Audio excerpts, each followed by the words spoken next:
بسم اللہ الرحمن الرحیم۔ سید النساء حضرت فاطمہ الزہرا رضی اللہ تعالی عنہا کی ولادت وسط نبوی صلی اللہ علیہ وسلم سے تقریباً 5 سال قبل 20 جمادی الثانی کو مکہ مکرمہ میں ہوئی۔ اس وقت حضرت محمد مصطفیٰ صلی اللہ علیہ وسلم کی عمر مبارک 35 سال تھی، اور یہ وہ وقت تھا جب خانہ کعبہ کی تعمیر ہو رہی تھی اور حجر اسود کا معاملہ پیش آ گیا۔ نبی کریم صلی اللہ علیہ وسلم نے اس معاملے کو اپنی کمال، ذہانت، بصیرت اور حکمت عملی سے حل فرمایا کہ جنگ کا خطرہ ٹل گیا، اور آپ رضی اللہ تعالی عنہ کی ولادت کے مبارک موقع پر قریش بہت بڑی لڑائی سے بچ گئے۔ شہزادی کونین حضرت فاطمہ الزہرا رضی اللہ تعالی عنہ کی آمد جہالت اور فردوس روایات کی تاریکی کو تنویر سے بدل دیا۔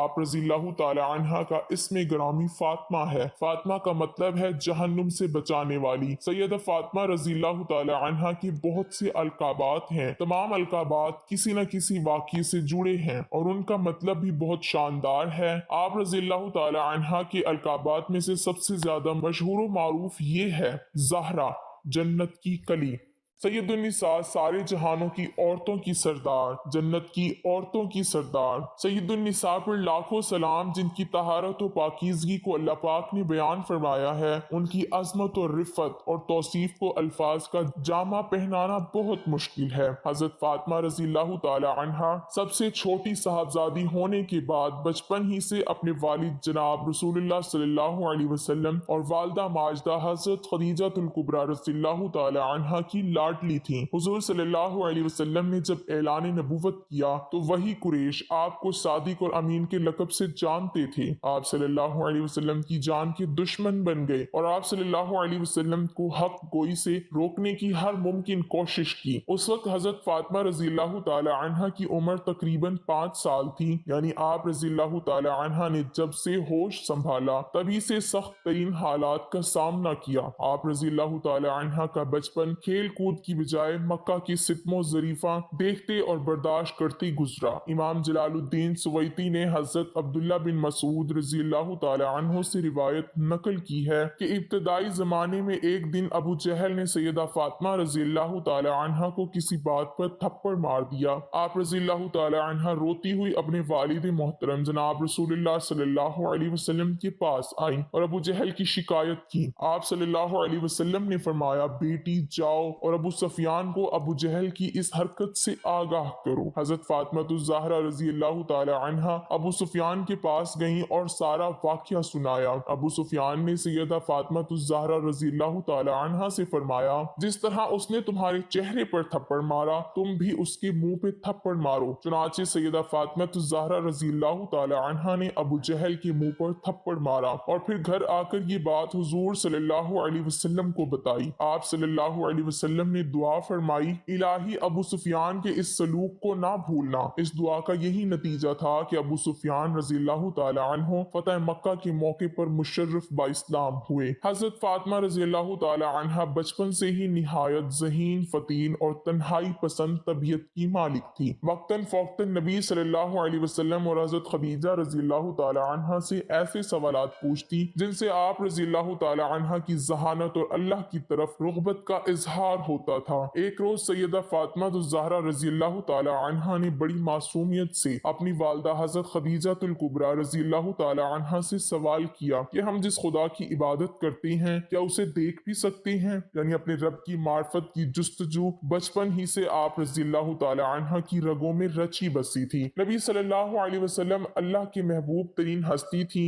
جبکہ نبی صلی اللہ علیہ وسلم کی محبوب ترین ہستی حضرت فاطمہ رضی اللہ تعالی عنہا ہے۔ رسول اللہ صلی اللہ علیہ وسلم نے خوشنودی، رضا اور ناراضگی کو اپنی پیاری بیٹی کی خوشنودی، رضا اور ناراضگی سے مشروط کر دیا اور فرمایا، فاطمہ رضی اللہ تعالی عنہا میرا ٹکڑا ہے، جس نے اس کو غضبناک کیا اس نے مجھ کو غضبناک کیا۔ آپ رضی اللہ تعالی عنہا چال ڈھال میں بالکل رسول اللہ صلی اللہ علیہ وسلم کے مشابہ تھی۔ حضرت عائشہ صدیقہ رضی اللہ تعالی عنہا روایت فرماتی ہیں، میں نے اٹھنے بیٹھنے میں حضرت فاطمہ رضی اللہ تعالی عنہا سے زیادہ کسی دور کو رسول اللہ صلی اللہ علیہ وسلم سے مشابہ نہیں دیکھا۔ نبی صلی اللہ علیہ وسلم نے جب مدینہ منورہ ہجرت فرمائی تو آپ صلی اللہ علیہ وسلم کے ساتھ حضرت ابو بکر صدیق رضی اللہ تعالی عنہ تھے۔ اہل خانہ میں سے کوئی نہیں گیا۔ پھر کچھ عرصے بعد اللہ کے حکم سے اہل خانہ کو بھی مدینہ منورہ بلوا لیا۔ 2 ہجری میں حضور صلی اللہ علیہ وسلم نے اپنی پیاری اور لاڈلی صاحبزادی کا نکاح اللہ کے حکم سے حضرت علی رضی اللہ تعالی عنہ سے فرمایا۔ حضرت عبداللہ بن مسعود رضی اللہ تعالی عنہ روایت کرتے ہیں کہ حضور صلی اللہ علیہ وسلم نے فرمایا، اللہ تعالی نے مجھے حکم دیا ہے کہ میں فاطمہ کا نکاح علی رضی اللہ تعالی عنہ سے کر دوں۔ سیدہ فاطمہ رضی اللہ تعالی عنہ صبر و رضا کا پیکر تھیں۔ حضرت علی رضی اللہ تعالی عنہ مالی طور پر اتنے مالدار نہ تھے، مگر سرور کائنات کی لخت جگر سید النساء حضرت فاطمہ الزہرا رضی اللہ تعالی عنہا نے کبھی شکوہ کا ایک حرف بھی اپنی زبان سے نہ نکالا۔ گھر کے تمام کام کاج آپ رضی اللہ تعالی عنہا خود اپنے دستے مبارک سے سر انجام دیتی تھیں۔ اس کے باوجود کبھی بھی خدا کی ذات اور اس کے ذکر سے غافل نہیں ہوتی تھی۔ کام کاج کر کے آپ رضی اللہ تعالی عنہا کے ہاتھوں میں چھالے پڑ جاتے، لیکن آپ رضی اللہ تعالی عنہا اللہ کی رضا پر راضی رہتی تھیں۔ حضرت علی رضی اللہ تعالی عنہ کا بیان ہے، میں فاطمہ رضی اللہ تعالی عنہا کو دیکھتا تھا کہ کھانا بھی پکا رہی ہیں اور خدا کا ذکر بھی ساتھ ساتھ کرتی جا رہی ہیں، چکی بھی پیس رہی ہیں،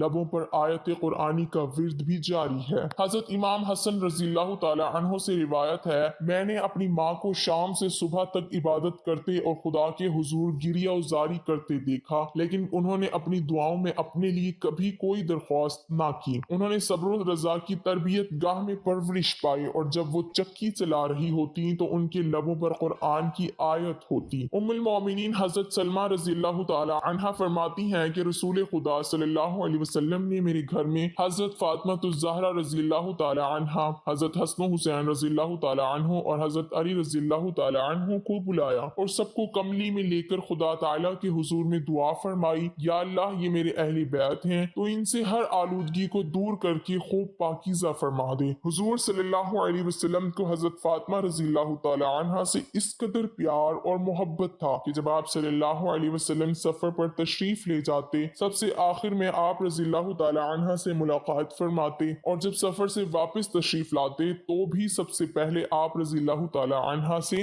ملاقات فرماتے۔